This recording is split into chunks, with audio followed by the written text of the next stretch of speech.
Good afternoon, everyone. Thanks for listening in. My name is Ari Zuckerman, Vice President of Centercourt Sports Academy. For all the new listeners, our goal for the Centercourt webinar series is to keep valuable information flowing to the international and to the local tennis community. Keep all of you engaged with our creative ideas through these tough times. Today's main topic is catching up with tennis coaching legend Nick Bollettieri. Nick is the inventor of the Tennis Academy, the Academy training model, and the worldwide tennis academy industry. Nick is the founder and president emeritus of IMG Academy, the first largest and most prestigious tennis academy in the world. Nick is also the trainer of an unprecedented 10 #1 ranked ATP WTA tennis players, including Andre Agassi, Maria Sharapova, the Williams sisters, Jim Courier, Monica Seles, Boris Becker, Marcela Rios, Jelena Jankovic, and Martina Hingis. Nick is a member of 10 Hall of Fames, including the International Tennis Hall of Fame and the Black Tennis Hall of Fame. He is also widely recognized as one of the greatest coaches in tennis history. He is an author, philanthropist, and a motivational speaker. On a personal note, Nick is 88 years young. He has been teaching tennis for only 60 years, started teaching in Miami. He has 5 biological kids and 2 adopted children from Ethiopia. Nick has been married 8 times. God bless you, Nick. On that note, Mr. Conrad Singh, my regular guest, who is a coaching legend, is joining us as well. Conrad is the director of coaching and head of performance and head of performance at the Centercourt Sports Academy. On that note, let me throw it over to you, Conrad. I'm sure you have some questions for our guest today. Thank you, Ari, and thank you so much, Mr. Nick Bollettieri, for joining us here. We're beyond excited to have you come and speak to us here in our Centercourt Sports Academy, Centercourt Tennis Academy program. Our founder, Clay Bibby, has asked us to say welcome, and we're delighted to have you. Nick, we got to start with, what are your thoughts at this very difficult time? Obviously with the coronavirus and all the players having time at home. What are your thoughts at this time, Nick? This message is to everybody. Instead of saying, why me? Why is this happening? We have to accept the truth and say it's here and work together through these troubled times. Now remember something. People often ask me, Nick, how do you judge champions? Not only in tennis, but in life. When the SHIT hits the fan and people can come through and find a way, you can play for me. So remember, everybody, get out there and say to yourself, it's me, and if we work together, we can find a way through it instead of spending time on negativism, because that's not going to change anything. That's a great point, Nick, and we really appreciate those insights. Obviously, we've asked many of our guests who are coming on some of the key attributes of a terrific coach. We do have a lot of parents, a lot of players, and also coaches who are tuned in. I'd love to get your insight, being the world's most famous coach yourself with these unbelievable results that Ari has just outlined. What do you look at and what do you feel are the characteristics of a great coach? Number one, to be a better listener and know a lot about your product before you start. Andre Agassi made me a better listener. Listen to the parents' expectations, to the coach, to the student, to the business person. And if you listen first, it gives you a chance to come back with a better answer. It's a great answer. I guess on that same vein, you've had arguably the greatest talents in our sport over many decades have come through you and your programs and your genius.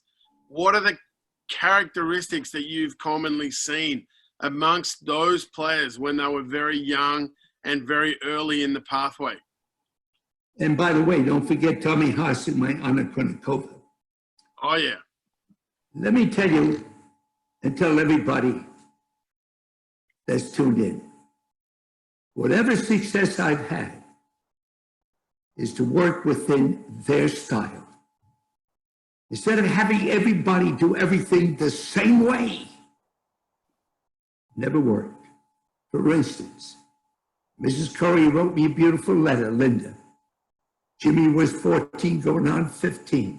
Nick, thank you so much for the scholarship. Would you please change his baseball grip on the backhand? You know what I told Jim? Forget the backhand, baby. Hit all four hands. You know something? Jim's baseball grip on the backhand wasn't that bad.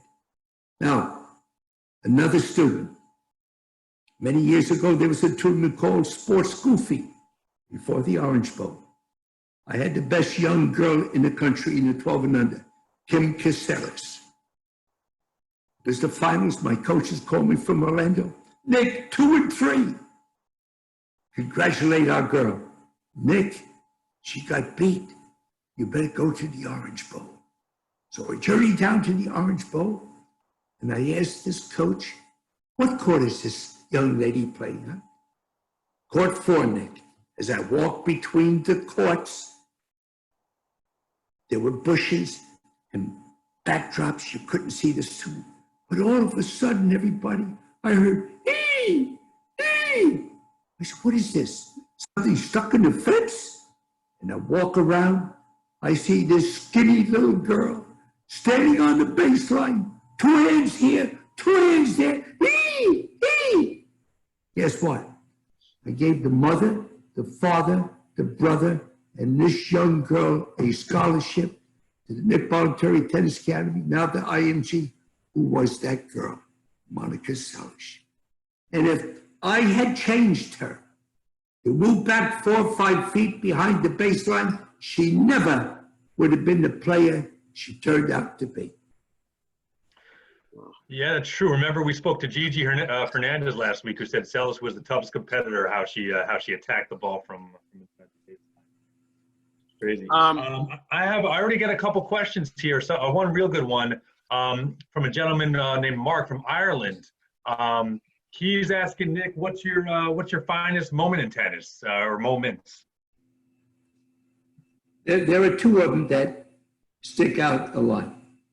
One of them in the late 80s, early 90s, sitting at a bench at the French Open, and this man said, Nick, what are we going to do about the hundreds of thousands of boys and girls who never get to hit a ball?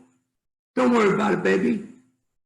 That man was Arthur Ashe, and I started the Ashe Voluntary Program in Newark, New Jersey, with Bob Davis, the director, and ran it for 13 years. And today, I'm doing that program in Florida again with Bob Davis, called the Bollettieri Tennis and Learning. The other one, the 2, being the first Caucasian male to be elected to the Black Tennis Hall of Fame, baby. My young son from Ethiopia said, Daddy, you got to work on your tan. And last, tough not to mention, Andre Agassi winning Wimbledon in 1992. Well, outstanding. Last, one more. Don't cut them all. Obviously, Getting letters and from phone calls from people that have made an impact on their life, not just tennis. And that impact goes on for generations. So coaches, keep in mind, when you're working with children or with people, that negativism or positivism can make an impact on their entire life.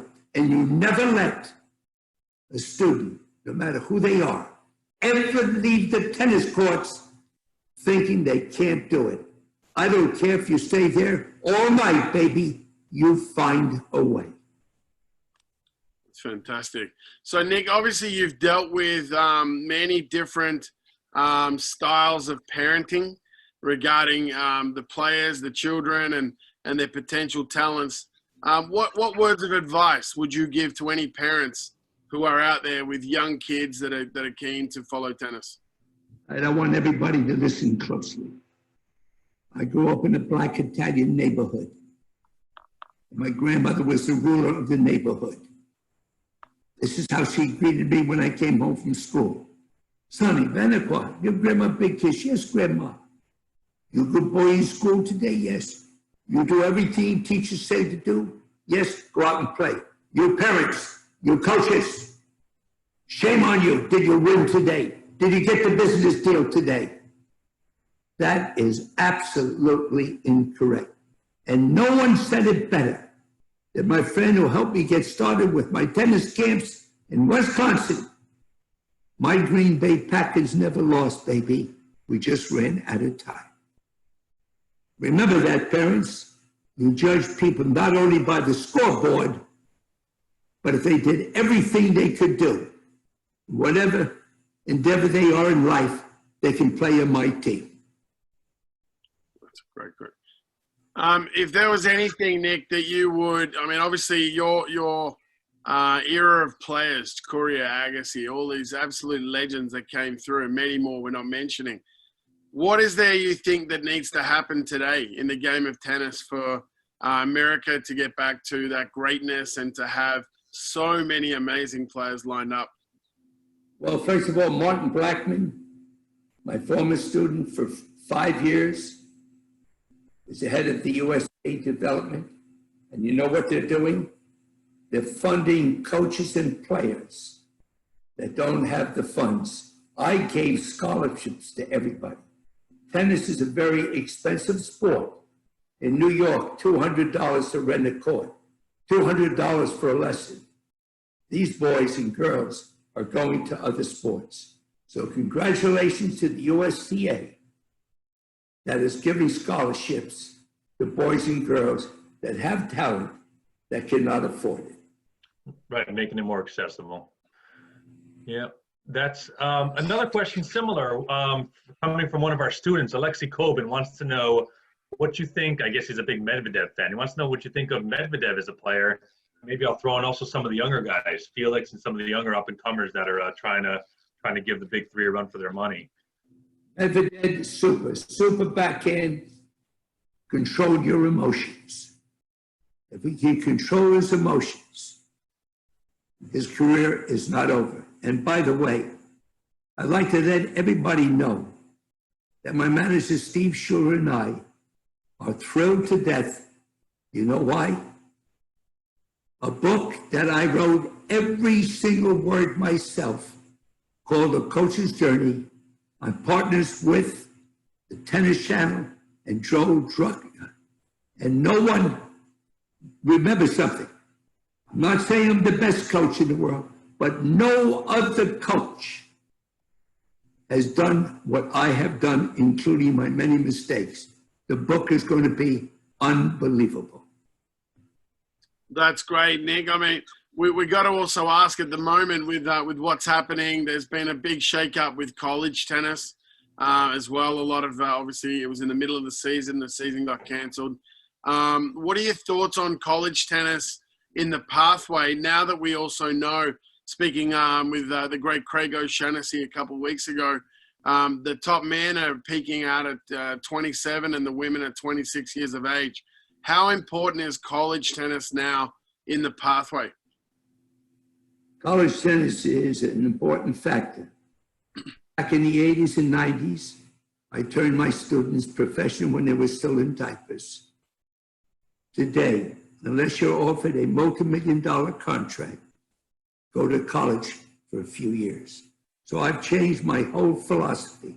And by the way, Scott Tribely of the USTA and a great friend of mine is doing a super job with collegiate tennis. And remember something, college tennis must stay on because a lot of boys and girls do not have the funds to go directly to try to be a professional.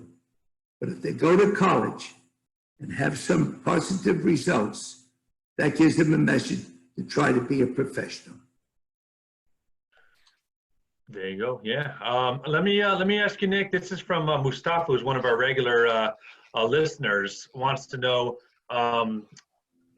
did you ever get nervous as a coach for any of your players? I guess in tight matches or big matches. And how would you deal with those nerves, especially? All right, everybody, all of you listen closely. I've flown to test to be a Navy pilot. So I volunteered to be a paratrooper. And I became an officer. And guess what? On my first jump, this little private looked up at me. He said, "Lieutenant, you gonna jump?" "Yeah." He said, "You nervous?" "Son, I got me a diaper on. I'm so nervous." Never be ashamed to say you're nervous, but find a way to get through it. And I found a way to go and jump out of the plane 80 times. And baby, I was nervous every time. And don't be embarrassed to say you're nervous, but find a way to get through it. It's a great answer. And so, Nick, do you have any stories you could tell us about any of the players that you've worked with that have had moments of real difficulty to get through? Either maybe they're in a losing rut or they're in a stage where they feel they've plateaued and you've helped them out? Ready? I'm going to see if you can guess the name. Outstanding player. Got the #2 in the world. He's a director of a big tournament. And this is how he acted on the court. "Oh, the sun! Oh, my shirt is too tight. Red, my assistant coach, you didn't teach me that." Tommy Haas. That's right, baby. It's my Tommy. And let me tell you about Tommy. Came to the academy when he was 11 with his sister Sabine, who was playing the Orange Bowl. Tommy's with 6 other boys. Sabine came back from the Orange Bowl. "Let's go home, baby. I'm not staying here." Guess what? 2 years later, his wonderful father and mother sent me their son and a letter and said, "Nick, we're sending you our son to be your son." And Tommy came so close to being my son, only lacking the name Bolletieri. But Tommy, I'm very proud of you, baby. Another question that we received. Okay, and another story that's very important. Many years ago, I took my young student, I think he was 16, to Washington, D.C. to play in Donald Dell's tournament. He was in the qualifying round. The match was 6:30. He played a boy from South America, beat the tar at him, my man. So I left the coach's box, and I said to his brother and his manager and his trainer, "Where's my boy at?" They said, "Nick, he's across the street in a wooded area." I go across there, everybody, and listen closely. Pow! Broke the racket. Pow! Broke the racket. I said, "What's wrong, son?" He said, "Nick, I don't have it. I can't do it." "Do I have a watch on?" He said, "No." I pointed my finger at him in a soft voice. I said, "Don't you ever say I can't do it, but say I will do it." 2 weeks later, we go to Stratton Mountain, and he beat one of the top players of the world. And went on to be #1, doing wonderful things for needy children, Andre Agassi. So all of you listening here, moms, dads, business people, coaches, never say I can't, but say I will find a way to do it. And that's the success that's helped me working with boys and girls of all abilities. Never, never say I can't, but say I will. Nick, you've been described many times as an incredible overall coach, meaning you're looking at the human, you're coaching them from a life perspective as well as a tennis perspective. How important is it, do you feel, to work with the individual from an internal side as opposed to just going for the technical details or the stuff that we can see very easily? You know what? That's a hell of a good question. because techniques can only take you so far, baby. There's many other things that are connected, not only be successful in tennis, but in life. Right now, the game has changed. You can no longer have a weakness in the game. Techniques, physical and mental, baby. All three of those are essential for you to reach your level of success. I have a follow-up to that then, Nick. Let's go strictly to the technical. This is coming from one of our coaches who wants to know, as a coach, what is the most important, I guess, just technical factor, whether it's, the grip, footwork, racket head speed, preparation, momentum. I mean, is there something that you consider the most important when you're out there on court? I think that, first of all, my man Richard Williams, who brought me his two daughters, Venus and Serena, you know what he said to his two daughters? Hit it, baby, hit it. Mr. Agassi said the same thing. Today, I would say you can't hit what you can't reach. And grips are important today. Trying to play with an Eastern forehand is very difficult. Today, you have to have a different grip. And remember something.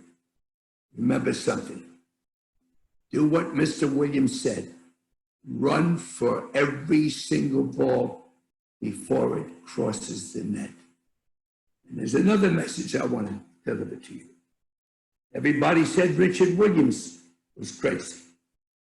And there's another man they said they were crazy. But over a dozen years ago at the French Open, he said to me in the interview, I'm going to bring tennis to millions of homes. Ken Solomon. And Nick Bolletieri, when I built the first living tennis academy of the world, they all said I was crazy. And you know what? Crazy people do things that sane people will not do because they're afraid of failure. They do things they know they can be a success in. Not Nick Bolletieri, baby. I do things that people say can't be done. And remember, no matter how good you are, you have to surround yourself with a dedicated staff that believes in you and will dedicate their life to my philosophy. That's a great answer. It really is. So, Nick, today, in today's tennis, obviously we know how amazingly athletic these players are. A lot of players spending equal amounts of time at the top level off court as they do on court in preparing. Has that changed much in the last few decades or a couple of years? What's your feeling on that? It sure has. IMG has built one of the most sophisticated gyms in the world. There's no question about it. Part of the IMG, not only tennis program, but all the programs they run is spending hours and hours and hours in the gym. And that is very important. Lower body foundation. Remember something. When you have a foundation that's in control, you're able to do all sorts of shots. This is what made Serena Williams. She was able to hit the ball very flat. Why? Because she was in control of her body. Let me say one more thing. People have often asked me, Nick, who was the best player or is the best player in the world? I take the Italian Fifth Amendment to that, but let me tell you, who is the most solid person, techniques, foundation, recovery? Djokovic. His foundation is unbelievable. So you tennis players and coaches, when you watch the good players play, don't copy their techniques.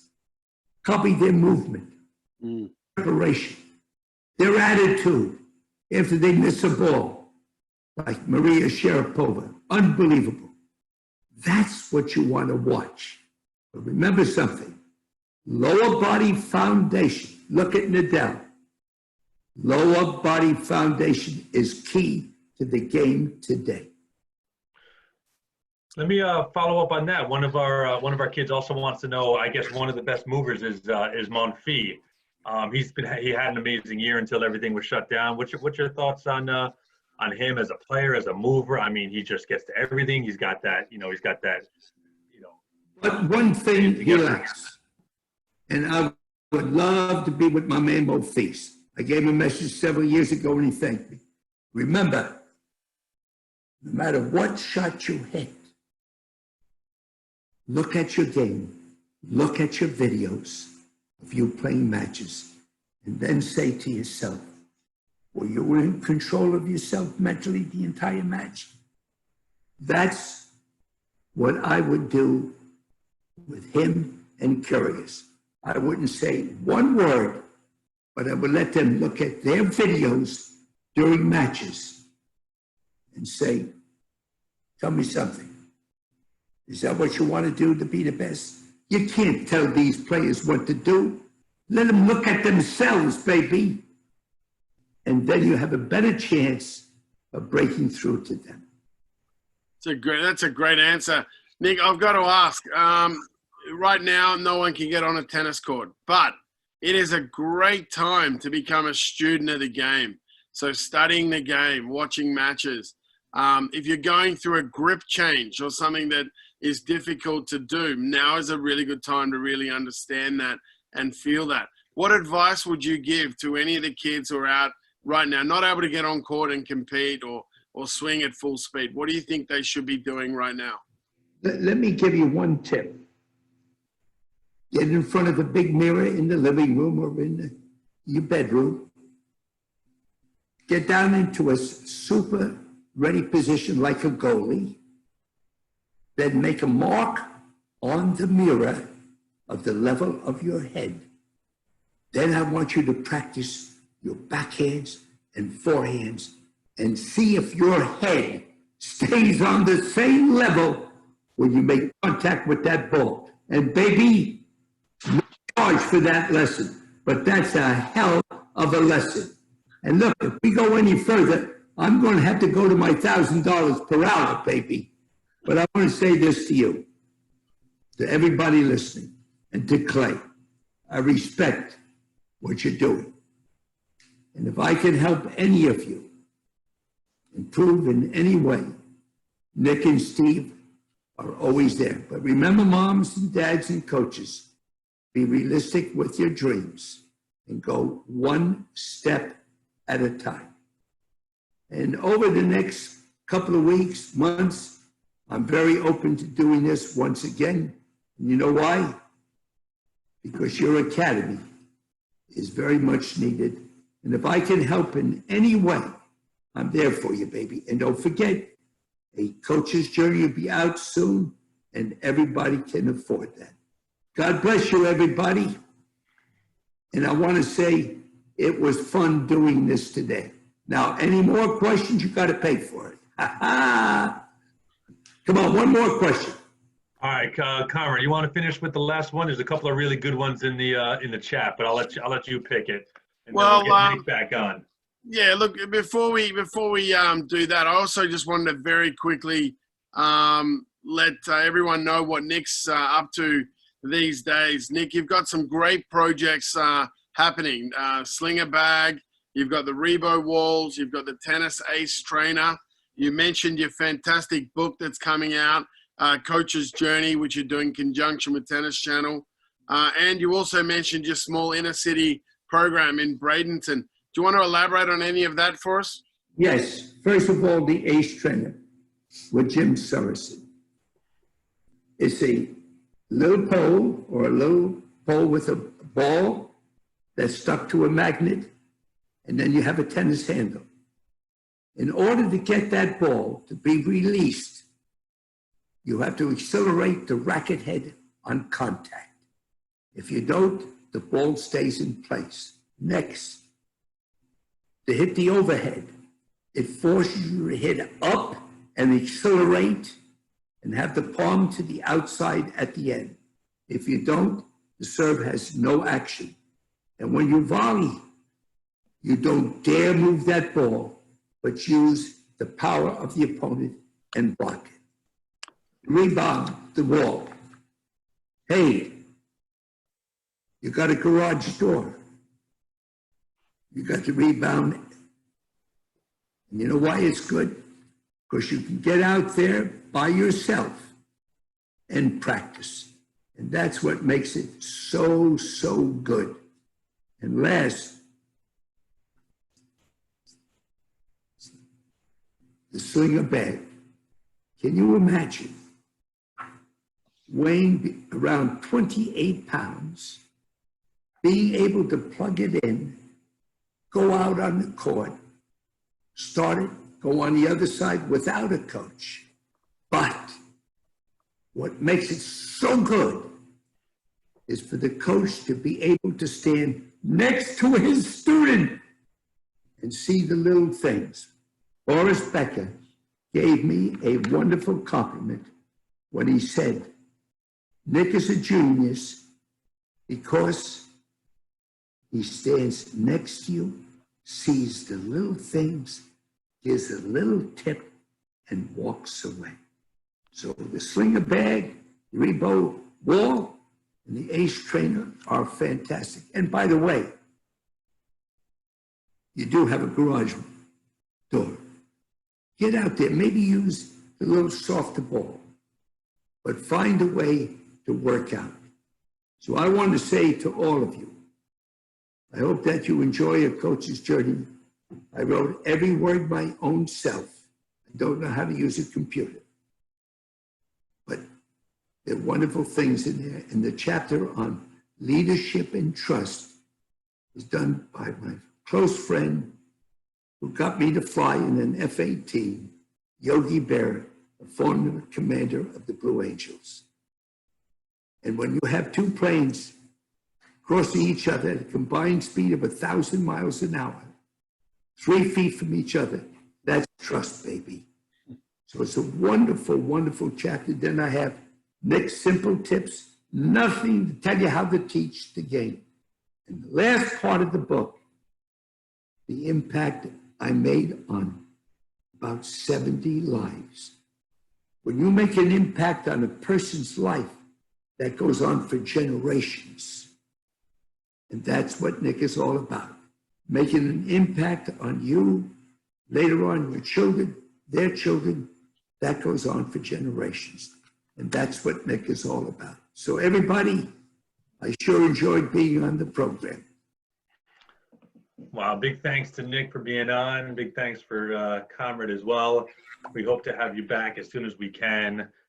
This was unbelievable. I hope everybody enjoyed it. I'm going to put the links to the slinger bag, the Reba wall, and the coach's journey as well, so everybody can look forward to that, to all those products. And the ace trainer. Ace trainer, correct. Nick, thanks a lot again on behalf of Centercourt Tennis Academy, on behalf of Clay Bibby, all our viewers, our players, and our coaches. We can't thank you enough for everything you've done for tennis and for the fact that you continue to inspire us all. So thanks a lot, Nick. And, you know, we look forward to this Thursday. We'll have Dr. Mark Kovacs coming on this Thursday to follow up with the legendary one and only Mr. Nick. And Mark is great. O'Shaughnessy is great.